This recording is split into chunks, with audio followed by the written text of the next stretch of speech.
Housework was a woman's job, but one evening, Janice arrived home from work to find the children bathed, one load of laundry in the washer and another in the dryer. Dinner was on the stove, and the table was set. She was astonished. It turns out that Chuck had read an article that said, "Wives who work full-time and have to do their own housework are too tired to have sex." The night went very well. The next day, Janice told her friends all about it. "We had a great dinner. Chuck even cleaned up the kitchen. He helped the kids do their homework and folded all the laundry and put it away. I really enjoyed the evening." "But what about afterwards?" asked her friends. "Oh, that. Chuck had a headache and was too exhausted." A local charity realized that it had never received a donation from the town's most successful lawyer. The volunteer in charge of contributions called him to persuade him to contribute. "Our research shows that out of a yearly income of more than $600,000, you give not a penny to charity. Wouldn't you like to give back to the community in some way?" The lawyer thought about it for a minute and replied, "First, did your research also show that my mother is dying after a long illness and has medical bills that are several times her annual income?" Embarrassed, the volunteer mumbled, No. "Second, that my brother, a disabled veteran, is blind and confined to a wheelchair?" The stricken volunteer began to stammer out an apology, but was cut off. "Third, that my sister's husband died in a horrific traffic accident," the lawyer's voice rose in indignation, "leaving her penniless with 3 children." The humiliated volunteer, completely beaten, said simply, "I had no idea." On a roll, the lawyer cut him off once again. "And I don't give them any goddamn money, so why should I give any to you?" A traffic cop pulls over a guy for speeding. As he approaches the car door, he asks the driver for his license and the car's papers. The driver answers, "I don't got a license and the car is stolen." The cop was baffled and uttered, "Are you serious?" The driver answers, "I'm always serious after a few lines of blow up my nose, dude." The cop, "Sir, I'm placing you under arrest." The driver, "Can't this wait? I still need to ditch the body in my trunk somewhere." The cop knew he couldn't deal with this on his own and radioed for backup. When the street was flooded with police and the traffic cop updated the chief commander, the commander approached the car driver and asked about the paperwork. Car driver gives his license, registration, insurance. The commander says, "I thought you didn't have any of this." Driver, Of course I do." Commander, "Do you want to take a drug swipe?"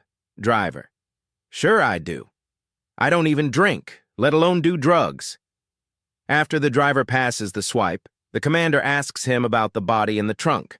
The driver opens his trunk and shows the commander there is only a spare tire in there. The driver says to the commander whilst pointing at the traffic cop, "What's this with the police today? First the paperwork, then the drug swipe, a body in my trunk, and next he's gonna say I was speeding too." A large company, feeling it was time for a shakeup, hired a new CEO. This new boss was determined to rid the company of all slackers. On a tour of the facilities, the CEO noticed a guy leaning on a wall. The room was full of workers, and he wanted to let them know that he meant business. The new CEO walked up to the guy leaning against the wall and asked, "How much money do you make a week?" A little surprised, the young fellow looked at him and replied, "I make $300 a week. Why?" The CEO then handed the guy $1,200 in cash and screamed, "Here's 4 weeks' pay. Now get out and don't come back." Feeling pretty good about himself, the CEO looked around the room and asked, "Does anyone want to tell me what that goof-off did here?" From across the room came a voice, "Pizza delivery guy from Domino's." An elderly couple, Margaret and Bert, moved to Texas. Bert always wanted a pair of authentic cowboy boots, so seeing some on sale, he bought them and wore them home. Walking proudly, he sauntered into the kitchen and said to his wife, "Notice anything different about me?" Margaret looked him over. "Nope." Frustrated, Bert stormed off into the bathroom, undressed, and walked back into the kitchen completely naked, except for the boots. Again, he asked Margaret, a little louder this time, "Notice anything different now?" Margaret looked up and exclaimed, "Bert, what's different? It's hanging down today, it was hanging down yesterday, and it'll be hanging down again tomorrow." Furious, Bert yelled, "And do you know why it's hanging down, Margaret?" "Nope," she replied. "It's hanging down because it's looking at my new boots." Without changing her expression, Margaret replied, "Should have bought a hat, Bert. Should have bought a hat." Three sons left home, went out on their own, and prospered. Years later, they get back together to discuss the gifts they were able to give their elderly mother for her 90th birthday. The first said, "I built a big house for our mother." The second said, "I sent her a Mercedes with a driver." The third smiled and said, "I've got you both beat. You know how Mom enjoys the Bible, and you know she can't see very well. I sent her a brown parrot that can recite the entire Bible. It took 20 monks in a monastery 12 years to teach him. I had to pledge to contribute $100,000 a year for 10 years, but it was worth it. Mom just has to name the chapter and verse, and the parrot will recite it." Soon thereafter, Mom sent out her letters of thanks. "Milton," she wrote to the first son, "the house you built is so huge. I live in only one room, but I have to clean the whole house." "Marvin," she wrote to another, "I am too old to travel. I stay home all the time, so I never use the Mercedes, and the driver is so rude." "Dearest Melvin," she wrote to her third son, "you were the only son to have the good sense to know what your mother likes. That chicken was delicious." A woman was standing in front of the window in the maternity wing looking at her newborn baby when another new mom walked up beside her. She pointed at a baby and said, "Is that your baby boy there?" The first woman replied, "Why, yes, it is." The second woman then pointed at a baby boy beside it and said, "That's my third child. We named him Beauregard Winston Baldwin III after his great-great-great-grandfather, the famous Confederate general." "That's nice," said the first woman. The woman kept talking. "My husband is buying me a 4-carat diamond ring to celebrate his birth." "That's nice," said the first woman again. "When my second child was born, he gave me a brand new Mercedes-Benz and took me to Tuscany for the summer," she bragged again. "That's nice," repeated the woman. "And when I birthed our first child, my husband bought a yacht, named it after me, and we sailed round the world," she continued. "That's nice," said the first woman again. "Is this your first child? What did your husband buy you?" asked the second woman. The first woman turned to her and said, "When we found out I was pregnant, my husband sent me to charm school." "Charm school?" the second woman asked incredulously. "Why?" "Yes, well," the woman said, "that's where I learned to say 'that's nice' instead of 'who gives a fuck'." A drover walks into a bar with a pet crocodile by his side. He puts the crocodile up on the bar, and he turns to the astonished patrons and says, "I'll make you a deal. I'll open the crocodile's mouth and put my manhood inside, and then the crocodile will close its mouth for 1 minute. He will then open his mouth, and I'll remove my unit unscathed. In return for witnessing this, each of you will buy me a drink." The crowd murmured their approval. The drover stood up on the bar and dropped his trousers. He placed his manhood in the crocodile's mouth. The crocodile closed its mouth, and the crowd gasped. After a minute, the drover grabbed a beer bottle and smacked the crocodile really, really hard on the top of its head. The croc opened its mouth, and the drover removed his genitals unscathed, as promised. The crowd cheered, and the first of his free drinks was delivered. He stood up again and said, "I'll pay anyone £100 who is willing to give it a try." A hush fell over the crowd. After a while, a hand went up at the back of the bar. A blonde woman timidly spoke up. "I'll try it, but don't hit me so hard with the bottle." A man and his wife were celebrating 50 years together. Their 3 kids, all very successful, all agreed to a Sunday dinner in their honor. "Happy anniversary, Mom and Dad," gushed son number 1, a surgeon. "Sorry I'm running late. I had an emergency at the hospital with a patient. You know how it is, and didn't have time to get you a gift." "Not to worry," said the father. "The important thing is that we're all together today." Son number 2, a lawyer, arrived and announced, "You and Mom look great, Dad. I just flew in from Los Angeles between cases and didn't have time to shop for you." "It's nothing," said the father. "We're glad you were able to come." Just then, the daughter, a marketing executive, arrived. "Hello and happy anniversary. I'm sorry, but my boss is sending me out of town, and I was really busy packing, so I didn't have time to get you anything." After they finished dessert, the father said, "There's something your mother and I have wanted to tell you for a long time. You see, we were very poor. Despite this, we were able to send each of you to university. Throughout the years, your mother and I knew we loved each other very much, but we just never found the time to get married." The three children gasped, and all said, "You mean we're bastards?" "Yes," said the father, "and tight ones at that." A little boy goes shopping with his mother and is waiting right outside of the ladies' dressing room for his mom to come out. While waiting, the little boy gets bored, and just when his mom comes walking out, she sees her son sliding his hand up a mannequin's skirt. "Get your hand out of there!" she shouts. "Don't you know that women have teeth down there?" The little boy quickly snatches his hand away and thanks his lucky stars he didn't get bitten. For the next 10 years, this little boy grows up believing all women have teeth between their legs. When he's 18, he gets a girlfriend. One night, while her parents are out of town, she invites him over for a little action. After an hour of making out and grinding on the sofa, she says, "You know, you could go a little further if you want." "What do you mean?" he asks. "Well, why don't you put your hand down there?" she says, pointing to her crotch. "Hell no," he cries. "You've got teeth down there." "Don't be ridiculous," she responds. "There are no teeth down there?" "Yes, there are," he says. "My mom told me so." "No, there aren't," she insists. "Here, look for yourself." With that, she pulls down her pants and gives him a little peek. "No, I'm sorry," he says. "My mom already told me that all women have teeth down there." "Oh, for crying out loud!" she cries and says, "Look, I don't have any teeth down there." The boy takes a good long look and replies, "Well, with the condition of those gums, I'm not surprised." It was a cold Friday evening when the doorbell rang at Mrs. Sarah's house. When she answered the door, Bob Glynn, her husband's manager at the brewery, was standing on the doorstep. "Bob, hello. Where's my husband? He should have been home from work 3 hours ago." The man sighed.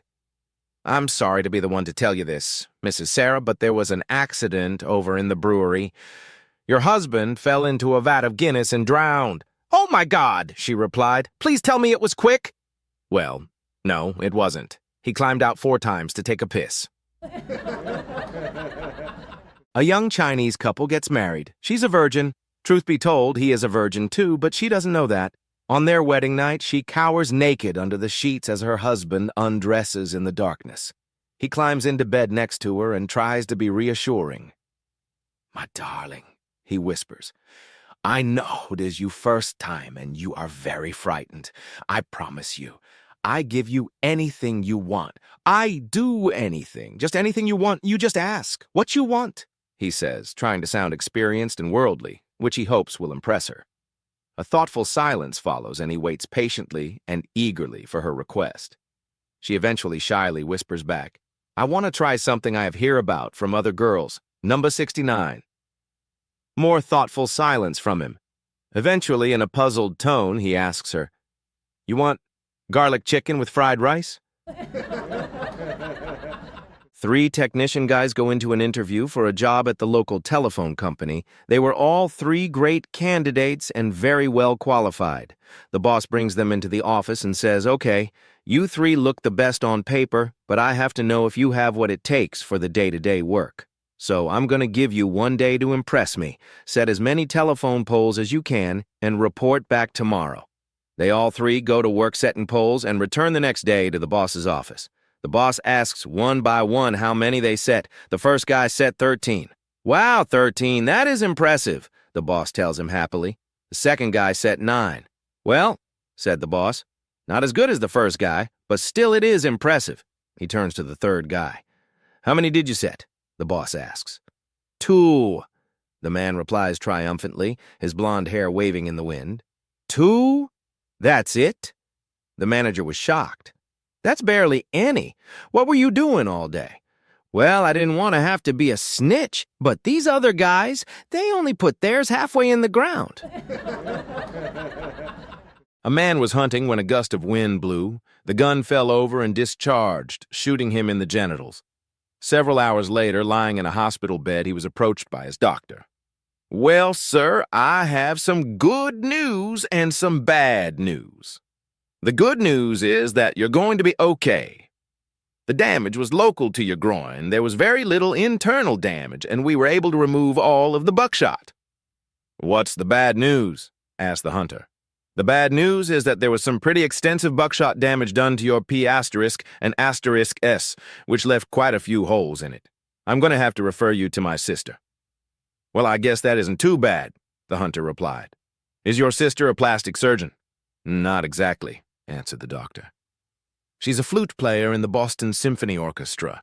She's going to teach you where to put your fingers so you don't piss in your eye. A nun is leaving church one winter evening after Mass. As she exits, she sees two altar boys laying in the snow, completely naked.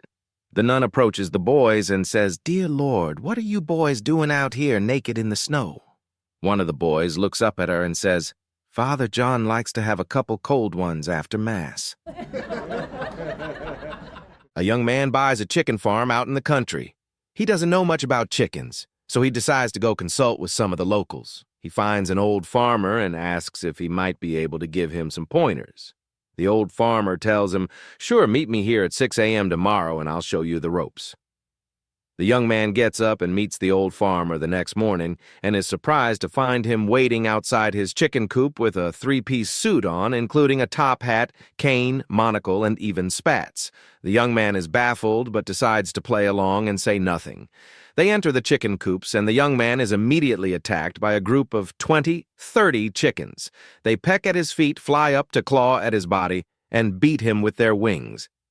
After about 30 seconds of this, the young man runs off out of the coop. He turns around and sees the old farmer standing there calmly, not a chicken even paying him a second glance. The young man says, "That was crazy. They were all over me and they didn't even touch you." The old farmer says, "Lesson 1, young man. Whenever you deal with chickens, you've got to dress impeccably."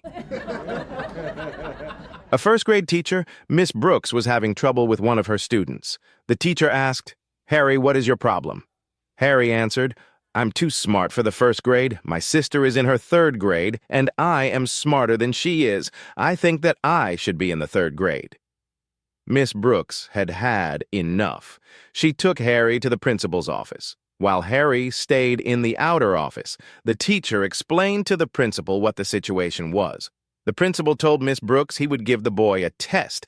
If he failed to answer any of the questions, he was to go back to the first grade and behave. She agreed. Harry was brought in, and the conditions were explained to him, and Harry agreed to take the test. "Principal, what is 3x3? Harry. 9 inches, Principal. What is 6x6? Harry, 36 inches. And so it went with every question the principal thought a third grader should know. The principal looks at Miss Brooks and tells her, "I think Harry can go to the third grade." Miss Brooks says to the principal, "Let me ask him some questions." The principal and Harry both agree. Miss Brooks asks, "What does a cow have 4 of that I have only 2 of?" Harry, after a moment's thought, "Legs." Miss Brooks, "What is in your pants that you have but I do not have?" The principal wondered why she should ask such a question. Harry replied, "Pockets." Miss Brooks, "What does a dog do that a man steps into?" Harry, "Pants, Miss Brooks. What starts with C and ends with T? Is hairy, oval, and delicious and contains thin, whitish liquid?" Harry, "Coconut." The principal sat forward with his mouth hanging open. Miss Brooks, "What goes in hard and pink then comes out soft and sticky?" The principal's eyes opened really wide, and before he could stop the answer, Harry replied, "Bubble gum." Miss Brooks, "What does a man do standing up? A woman does sitting down and a dog does on 3 legs. Harry, "Shake hands." The principal was trembling. Miss Brooks, "What word starts with an F and ends in K? That means a lot of heat and excitement." Harry, "Fire truck." The principal breathed a sigh of relief and told the teacher, "Put Harry in the 5th grade. I got the last 7 questions wrong." A couple took in an 18-year-old girl as a lodger. She asked if she could have a bath, but the woman of the house told her they didn't have a bath, although if she wanted to, she could use a tin bath in front of the fire. "Monday's the best night when my husband goes out to darts," she said. The girl agreed then to have a bath the following Monday. After her husband had gone to the pub for his darts match, the woman filled the bath, and watched the girl get undressed. She was surprised to see that the lass didn't have any pubic hair. She mentioned this to her husband when he came home.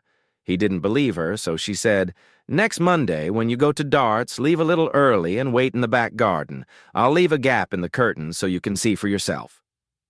So the following Monday, while the girl again got undressed, the wife asked, "Do you shave?" "No," replied the girl. "I've just never grown any hair down there. Do you have hair?" "Oh, yes," said the woman, and she pulled up her nightdress and showed the girl that she was most generously endowed in the hair department. The girl finished her bath and went to bed. Later that night, when the husband came in, the wife asked him, "Well, did you see?" "Yes," he said. "But why the hell did you have to show her yours?" "Why are you worried about that?" she said. "You've seen it often enough." "I know," he said, "but the dart team hadn't." Paddy is on holiday in London and staying in a top London hotel. He has a luxury room on the top floor. At 2 a.m., the fire alarms go off and wake Paddy up. He thinks for a moment and decides he'll be safest if he goes out onto his balcony. The first rages through the hotel, but Paddy stands his ground on the balcony, hoping that the fireman's ladder will reach him soon. However, the fire brigade's ladder will not reach the balcony on which Paddy is waiting. The chief fire officer discusses the situation with his number 2, who thinks that their only option is to use the catching blanket. The chief fire officer uses a loudspeaker to tell Paddy their plan. 8 fire officers roll out the catching blanket and hold it off the standard 3 feet of the ground. The fire chief tells Paddy to climb onto the outside of the balcony. He then tells Paddy to fold his arms across his chest and fall backwards from the balcony. Paddy says, "You're not getting me like that." The fire officer says, "Paddy, this is your only chance of surviving." Paddy says, "But you're English, and I know that once I begin to fall, you'll move the blanket." The fire chief says, "Paddy, this is your only chance. We will not move the blanket." Paddy says, "I don't trust you. Put the blanket on the ground and stand back, then I'll jump." 2 90-year-old men, Mike and Joe, have been friends all of their lives. When it's clear that Joe is dying, Mike visits him every day. One day, Mike says, "Joe, we both loved football all our lives, and we played football on Saturdays together for so many years. Please do me one favor. When you get to heaven, somehow, you must let me know if there's football there." Joe looks up at Mike from his deathbed. "Mike, you've been my best friend for many years. If it's at all possible, I'll do this favor for you." Shortly after that, Joe passes on. At midnight, a couple of nights later, Mike is awakened from a sound sleep by a blinding flash of white light and a voice calling out to him, "Mike, Mike, who is it?" "What?" asks Mike, sitting up suddenly. "Who is it?" "Mike, it's me, Joe." "You're not Joe. Joe just died." "I'm telling you, it's me, Joe," insists the voice. "Joe, where are you?" "In heaven," replies Joe. "I have some really good news and a little bad news." "Tell me the good news first," says Mike. "The good news," Joe says, "is that there's football in heaven. Better yet, all of our old friends who died before us are here too. Better than that, we're all young again. Better still, it's always springtime, and it never rains or snows. And best of all, we can play football all we want, and we never get tired." "That's fantastic," says Mike. "It's beyond my wildest dreams, so what's the bad news?" "You're playing on Saturday." 2 guys left the bar after a long night of drinking, jumped in the car and started it up. After a couple of minutes, an old man appeared in the passenger window and tapped lightly. The passenger screamed, "Look at the window! There's an old man ghost face there." The driver sped up, but the old man's face stayed in the window. The passenger rolled his window down part way and, scared out of his wits, said, "What do you want?" The old man softly replied, "You got any tobacco?" The passenger handed the old man a cigarette and yelled, "Step on it," to the driver, rolling up the window in terror. A few minutes later, they calmed down and started laughing again. The driver said, "I don't know what happened, but don't worry, we're doing 80 now." All of a sudden, there was a light tapping on the window and the old man reappeared. "There he is again," the passenger yelled. He rolled down the window and shakily said, "Yes? Do you have a light?" the old man quietly asked. The passenger threw a lighter out the window, saying, "Step on it." They were flooring it and going about 100 miles an hour, trying to forget what they had just seen and heard, when all of a sudden there came some more tapping. "Oh my God, he's back!" The passenger rolled down the window and screamed in stark terror. "What now?" The old man gently replied, "You want some help getting out of the mud?" One evening, a man was at home watching TV and eating peanuts. He'd toss them in the air and then catch them in his mouth. In the middle of catching one, his wife asked him a question, and as he turned to answer her, a peanut fell in his ear. He tried and tried to dig it out, but succeeded in only pushing it in deeper. He called his wife for assistance, and after hours of trying, they became worried and decided to go to the hospital. As they were ready to go out the door, their daughter came home with her date. After being informed of the problem, their daughter's date said he could get the peanut out. The young man told the father to sit down, then proceeded to shove 2 fingers up the father's nose and told him to blow hard. When the father blew, the peanut flew out of his ear. The mother and daughter jumped and yelled for joy. The young man insisted that it was nothing. Once he was gone, the mother turned to the father and said, "That's so wonderful, isn't he smart? What do you think he's going to be when he grows up?" The father replied, "From the smell of his fingers, our son-in-law." 2 identical twin brothers live together. One is a well-respected dentist, while the other can't seem to hold a job. Instead of looking for work, he prefers to lounge around the house all day. One Saturday, the dentist gets hungry and puts his brother on the spot. "Get off your lazy behind and go grab us some food," he says. After some grumbling, the lazy brother takes the car and heads to the store. Meanwhile, the dentist, enjoying his day off, decides to take a nap. He turns off his phone so he won't be disturbed. About 30 minutes later, disaster strikes. The lazy brother gets into a head-on collision at an intersection near the grocery store. He's unconscious, barely clinging to life. Paramedics rush him to the hospital, but his condition is critical. The hospital staff try calling his brother, but of course, his phone is off. Back at home, the dentist wakes to a knock at the door. At first, he ignores it, assuming it's just a solicitor. But the knocking persists. Annoyed, he gets up to yell at whoever it is. When he opens the door, his frustration turns to shock. Standing there is the Grim Reaper, tattered cloak, skeletal frame, scythe and all. "Oh no!" The Reaper groans. "This always happens with identical twins." "What do you mean?" the dentist asks. "Your brother was in a terrible accident. His time on Earth is up. I've come to take him to the underworld. Sorry for the mix-up, but I must be going now." The dentist panics. "Wait! Isn't there some way I can challenge you for his life? I mean, you made the mistake." The Grim Reaper thinks for a moment. I suppose a challenge is fair. What do you propose?" The dentist grins. "Let's see who has the cleanest teeth. 5 minutes of brushing each, and we decide who wins." The Grim Reaper bursts into laughter. "You fool! I will destroy you in any challenge. But very well, let's begin." They head to the bathroom. The Reaper pulls back his cloak, revealing a perfectly polished skull. He grabs a toothbrush, loads it with toothpaste, and scrubs away. After 5 minutes, his teeth shine so brightly they practically glow. "Your turn," he smirks. The dentist, undeterred, picks up another toothbrush and starts brushing like a man possessed. 5 minutes later, he spits, smiles, and reveals a dazzling set of teeth, so brilliantly clean that the Grim Reaper can see his own reflection in them. The Reaper stares in disbelief. "Impossible," he mutters. Then, with a defeated sigh, he lowers his head. "You win, human. Your brother will live." With a puff of smoke, he vanishes. At that exact moment, in the hospital, the lazy brother suddenly wakes up.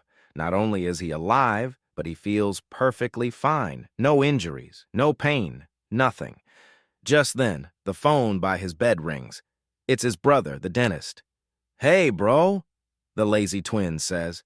"You won't believe this. Apparently, I got hit by a car. They said I almost died." The dentist chuckles. "That's funny, bro. Today, you might say I also had a brush with death."